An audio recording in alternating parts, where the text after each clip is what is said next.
Norma Samaniego, Gerardo Esquivel, muchas gracias por estar con nosotros esta noche y ayudarnos a continuar con este examen de las relaciones económicas México-Estados Unidos focalizadas en el tema la economía sin TLC.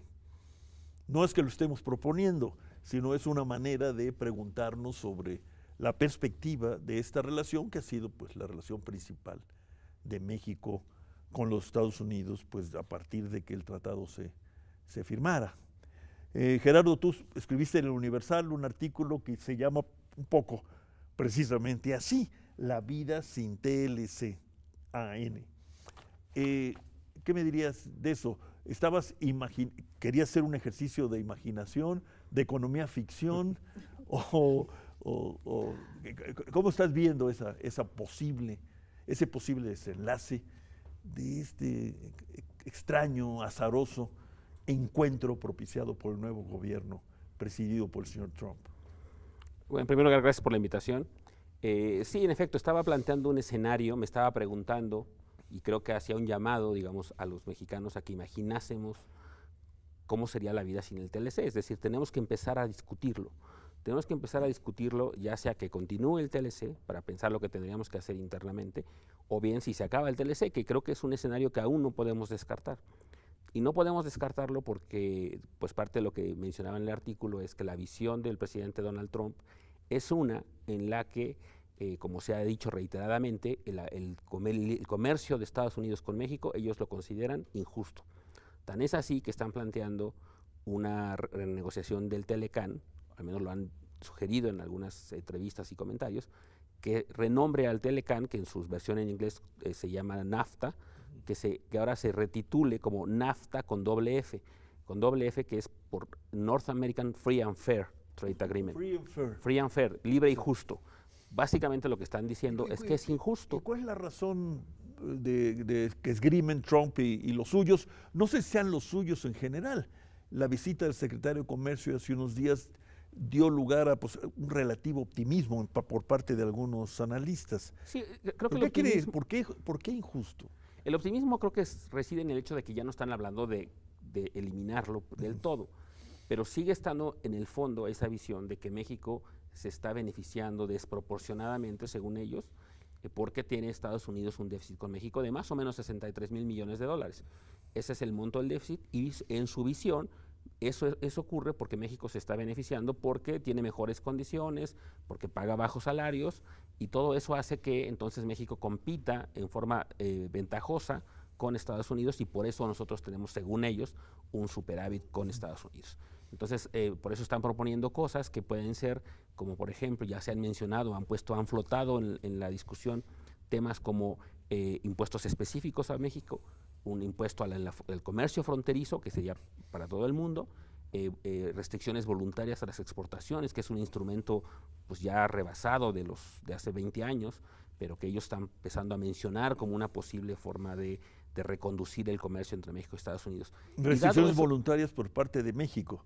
Sí, que México se autorrestrinja en las exportaciones. Que serían una autorrestricción por parte de la industria automotriz, de la empresa estadounidense en lo fundamental. Pues sí, por eso es lo que no terminan de entender. Ajá. Entonces es un poco absurdo todas estas posiciones, pero entonces son peticiones que a lo mejor, yo me parece, y lo han planteado otros, no solo yo, lo planteó por ejemplo el expresidente Zedillo, que dijo, si son peticiones que afectan a México, pues a lo mejor México tendría que valorar la posibilidad de México mismo salirse del Telecan. Entonces creo que por eso es que tenemos, como todo eso está ahí todavía, tenemos que estar dispuestos a imaginarnos qué pasaría si no hubiese un Telecan. No se lo niego. Sí, yo creo que es un ejercicio obligado, que quizá no se había imaginado nunca que fuese precisamente los Estados Unidos el que planteara esta situación. En un momento dado se llegó a pensar que el tratado era un instrumento para que México se amarrara a un tipo de políticas de apertura comercial, etcétera, pero nadie se imaginó que sería Estados Unidos quien planteara este tema ahora. Y ahora lo que dice Gerardo es muy importante. Esta idea que se ha venido difundiendo de que México es el único ganador. Es decir, la carretera de un solo sentido, de la que se ha hablado, pues yo creo que es algo que tenemos que desmentir, porque es cierto, ha habido ganadores, ha habido perdedores en los 3 países, porque no nos olvidemos de Canadá, pero también ha habido costos para los 3. Y ha habido ganancias importantes en esta industria que ellos esgrimen, que es uno de los puntos débiles de ellos, la parte automotriz. Esta industria, el empleo en esta industria de la automotriz y autopartes, justamente empezó a despegar de las exportaciones de México después de la crisis del 2008-2009, cuando gran parte de las empresas de ese país estaban emproblemadas, que incluso tuvieron que ir a un rescate, y fue a partir de se habló esto, incluso de la nacionalización de General Motors, si no me que fue falla una la especie memoria. de tabla de salvación que no empezó cuando se firmó el tratado, más bien la dinámica empezó en el 2008-2009. Pero eso lo utilizaría Trump, a ver si entiendo, este salvamento, este salvataje de una industria en problemas que se hace en México, lo utilizaría Trump para ejemplificar, reforzar su argumento de que les estamos quitando empleos, ¿no? Yo creo que al contrario, hemos permitido que se mantenga viva una industria que podría haber ya Que sucumbido. podría haber quebrado, Sí, ¿tú crees? exactamente. Frente a la competencia asiática en autos económicos y la competencia europea en autos de lujo. Es decir, esto ha ayudado a que no se pierdan los empleos que actualmente existen, creo yo. ¿Qué tanto, macroeconómicamente hablando, en términos del crecimiento de esta economía y si quieren del bienestar de esta sociedad, qué papel ha jugado, qué papel juega y puede jugar un tratado de libre comercio vigorizado, dijo el presidente Peña alguna vez, modernizado? Trump dice, si no lo cancela, si no lo denuncia, revisado, ¿no? Imaginemos también eso, ¿no? Sí, bueno, yo creo que lo que tenemos que ver es en esta evaluación del Telecán y en esta desmentir, eso es cierto lo que decía Norma, si México es quien se ha beneficiado desproporcionadamente del Telecán. Creo que eso no es cierto primero. Y no es cierto que el Telecán, de hecho, le ha quedado a deber mucho a México respecto a lo que se ofreció. Recordemos lo que se ofreció con el Telecán. El Telecán se planteó como un instrumento que iba a promover el desarrollo nacional, que iba a generar enormes oportunidades de empleo, que iba a lograr la convergencia de México con Estados Unidos en niveles de ingresos, salarios y bienestar. Nada de eso ocurrió. Es decir, nosotros tenemos hoy en día un ingreso per cápita relativo a Estados Unidos que es prácticamente el mismo, si incluso ligeramente menor, de lo que teníamos en 1993, previo a la entrada en vigor del Telecán. Es decir, O sea, la convergencia no ocurrió. con esos indicadores no se dio. No se dio en lo absoluto. Entonces el Telecán nos quedó a deber en ese sentido, por razones también internas, y creo que ese es lo más interesante de todo. Lo más interesante, me parece, de esta discusión que necesitamos dar es ¿qué nos faltó? ¿Por qué razón el Telecán? El Telecán no fue la panacea que se ofreció. Por lo tanto, también pensamos... Dices tú, ¿qué no hicimos? Exacto, ¿no? ahí es lo que tenemos que preguntarnos, ¿qué no hicimos? ¿Qué no hicimos para que el Telecán no fuese ese instrumento? Porque en principio podía haber sido una buena idea, podía haber atraído inversión extranjera que generase las oportunidades de empleo. Bueno, no ocurrió así. Dado que no ocurrió así, dado que está ahora además en riesgo de desaparecer el Telecán, pues pensemos qué tendríamos que hacer para que si sobrevive el Telecán, pues ahora sí aprovechemos al máximo los beneficios del libre comercio, y si no permanece el Telecán y nos vamos a las reglas de la OMC en comercio mundial, pues ¿qué podemos hacer para poder potenciar ahora sí nuestro crecimiento? Ir a esas reglas de la Organización Mundial del Comercio puede implicar que México no deje de ser atractivo, pero pierda parte de su sex appeal con la inversión internacional, porque el atractivo es ¿cuál? El acceso al mercado más grande del mundo. Sin ¿no? impuestos. Es el atractivo, en grueso. Denunciando el TLC, suponiendo que lo haga este señor, y nosotros yéndonos a las reglas de la OMC, ¿cómo nos iría? Bueno, lo que se sabe es que tendríamos, el arancel promedio que pagarían los productos mexicanos para entrar a Estados Unidos sería entre 2 y 3%. Es decir, bastante bajo porque en general el mundo se ha liberalizado. Entonces pagaríamos muy poco y de tal manera que ese sex appeal que tendría que venir a México, pues tampoco se perdería tanto. Sí le debería preocupar más a Estados Unidos porque el arancel que ellos pagarían para vender a México es un poco más elevado, es como se calcula como entre 8%. Entonces, por el nivel de desarrollo. Porque nosotros no estamos tan abiertos en muchas cosas, productos que ellos nos quisieran vender, por ejemplo, productos agrícolas. Entonces, ahí, si nos vamos si desapareciera el Telecan y nos fuéramos a las reglas del libre comercio, podría perder más Estados Unidos que nosotros. Ambos perderíamos, pero eso ocurriría. Pero sí creo que de todos modos, independientemente de ese posible escenario, pues nos obliga a pensar qué no hemos hecho internamente, qué no hemos hecho en términos de inversión, en capital humano, en infraestructura, en otras cosas que habrían potenciado eventualmente el desarrollo del país.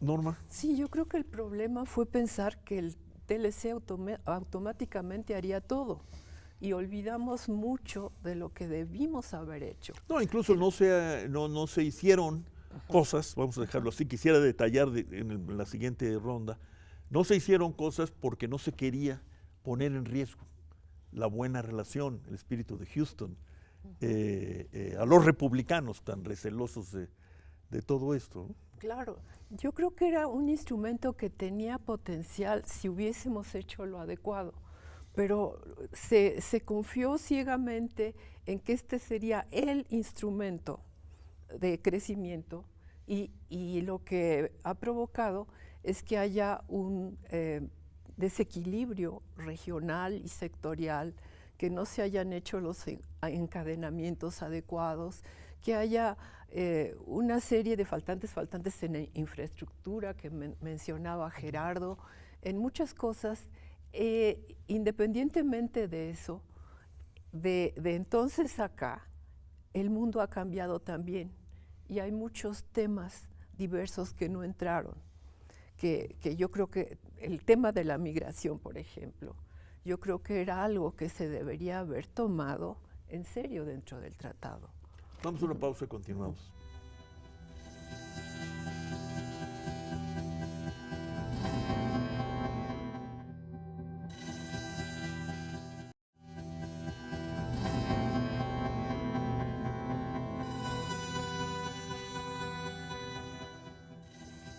Gerardo Esquivel, ¿por qué no nos ayudas como ejemplos, pero malintencionados, en el sentido de ubicar, digamos, darle jerarquías, esto que no hicimos y que deberíamos haber hecho?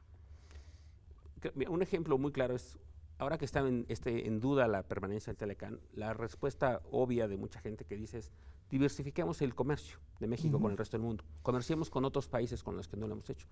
Bueno, la primera pregunta que tendríamos que preguntarnos es ¿por qué no lo hacemos? ¿Por qué no lo hemos hecho? Tenemos con tantos acuerdos firmados. Tenemos muchos acuerdos de libre comercio y entonces uno se preguntaría ¿por qué razón no tenemos un comercio más diversificado del que tenemos actualmente? Y la razón es muy simple. La razón es que podemos venderle mucho a Estados Unidos porque comerciamos básicamente por vía terrestre, que es una forma en la que podemos más o menos competir. Los costos de transporte y logístico son relativamente bajos. No le vendemos tanto a Europa, no le vendemos tanto a Asia y no le vendemos tanto a Sudamérica, simplemente porque no tenemos forma de comerciar competitiva con ellos, porque no tenemos la inversión en puertos, en aeropuertos suficiente para poder comerciar con esos otros países que tendríamos que sacar los productos por otra vía, que es la vía marítima o la vía aérea. Entonces, en la medida en la que el caso de ejemplo más claro son los puertos. Nuestros puertos no tienen el calado suficiente, varios de ellos, para que puedan acceder los barcos grandes que pueden transportar las mercancías a un costo relativamente bajo. Algunos puertos no tenían, por ejemplo, ahora Tuxpan tiene, me parece, ya capacidad de transporte de contenedores. Bueno, no lo tenían a varios de nuestros puertos, no tienen capacidad a veces frigorífica, de tal manera que no podemos enviar productos perecederos. Todo ese tipo de cosas, pues esa idea de diversifiquemos el comercio, pues no se puede ocurrir de la noche a la mañana, porque aunque tengamos los acuerdos de libre comercio, porque no somos competitivos en términos de lograr movilizar los productos mexicanos, que sí tendrían, por cierto, una demanda en esos otros mercados, pero que los costos de logística, de transporte, etcétera, pues son sumamente caros y entonces no somos suficientemente competitivos porque no hemos invertido suficiente en esas dimensiones. Se nos impuso la inercia de la vía más fácil. Exacto. ¿No fue así? Sí. Bueno, ahí está ese mercado, estamos ahora en condiciones de aprovecharlo como nunca, dado el tratado, pues aprovechémoslo y ya lo demás vendrá. Sí, esa fue la racionalidad que se tuvo, pero de hecho nos enganchamos en la parte más débil del eslabón, en la parte que es más susceptible de competir con otros países que con mano de obra cada vez más barata. Es una lucha contra países de mano de obra más barata en lugar de poder haber avanzado en la cadena. Muchos otros países empezaron igual por esa cadena. ¿Te estás la más refiriendo baja. a lo que llamamos genéricamente maquila, manufactura Sí, ligera, de ensamble? ensamble, Ajá. ese tipo de trabajo, pero que no tiene más valor agregado. Es decir, por ejemplo, Singapur, Corea del Sur, No, China ahora. China misma está haciendo ahora trenes eléctricos, trenes de alta velocidad, ha avanzado en unos cuantos años en muchos eslabones de la cadena. Corea vende autos, ellos los diseñan, etcétera. Nosotros nunca tuvimos una política o una estrategia para movernos hacia arriba del eslabón. Entonces nos hemos encadenado justamente en la parte más frágil, más vulnerable. Entonces el dicho que se atribuye a Jaime Serra Puche de la mejor política industrial es la que no hay, se convirtió en una especie de jetatura china. Así es, ¿no? De hecho, y ese fue como el mantra Se durante tomó muchos demasiado años. en serio eso. Se tomó literal, ¿no? Y en efecto, y nos llevó a esta situación que describe Norma, de entrar solo, y de ahí también viene el argumento de por qué es injusto.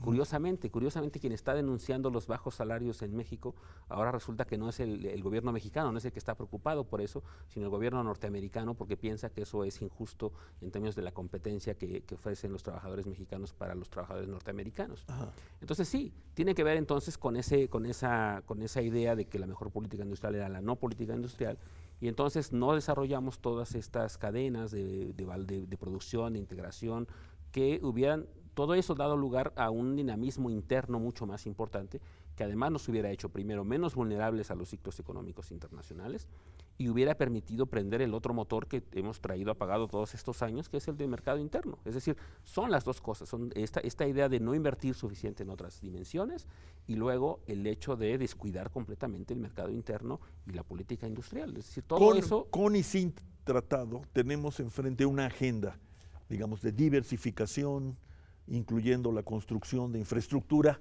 para fines de diversificación y no solo eso. ¿No deberíamos plantearnos también algo que siempre nos decía para mí mi querido maestro Emilio Mújica, cada vez que hablábamos de diversificación, del comercio, decía, sí, está bien, hagan lo que quieran, pero no se olviden de que estamos al lado del mercado más grande del mundo. Tratemos de explorarlo y explotarlo e ir a fondo. ¿No nos quedamos un poco en la superficie? Pues yo pienso... Pensando nada más en los Estados Unidos. Yo pienso que esa idea la traían desde hace mucho, desde principios de siglo, que se decía enganchémonos a la gran locomotora de Estados Unidos y olvidémonos de todo lo demás.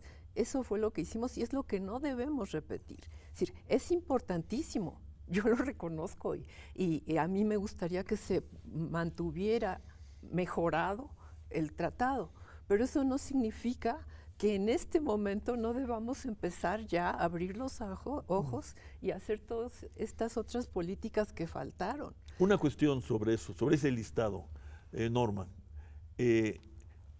Paradójicamente, si se quiere, o irónicamente, quien arguye en contra o critica al TLC, quiere su revisión o amenaza con su denuncia, el presidente Trump, lo hace insistiendo en la defensa, dice él, del trabajo y sus trabajadores, los trabajadores de los Estados Unidos. Hay quien dice incluso que este discurso es en parte, o explica en buena parte su triunfo, ese margen que pudo explotar con los trabajadores descuidados, marginalizados, etcétera, pues de los grandes cambios que ha sufrido la economía mundial y la de Estados Unidos en los últimos 30 años, no atribuible, me parece a mí, de manera principal al TLC.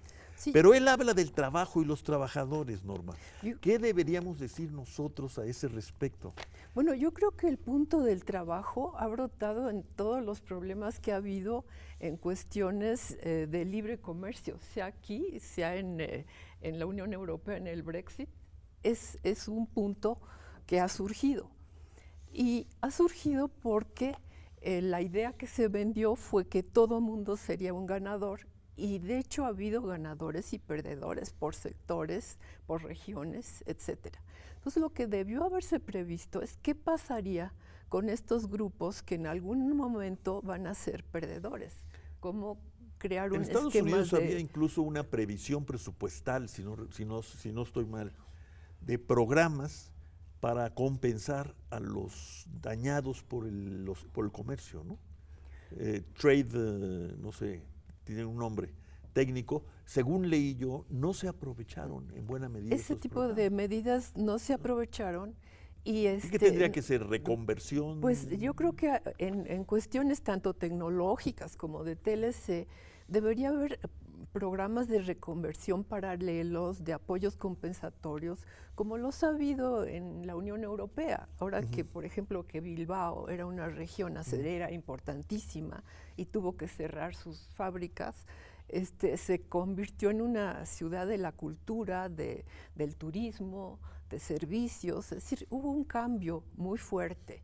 Entonces, yo creo que al igual que estas áreas, debería preverse qué pasa en ciertos sectores, que no cerremos los ojos, van a salir perjudicados en algún momento, ya sea por cambio tecnológico, por cambio comercial, etcétera, y no abandonarlos a su suerte, porque allí es donde muchos se han aprovechado de estos para fomentar la xenofobia, para aprovecharlo en campañas políticas, hacer ofrecimientos que no se van a cumplir, y allí es un punto muy, muy frágil ahora. Gerardo, el futuro con y sin TLC, ¿qué lugar le damos al trabajo y los trabajadores?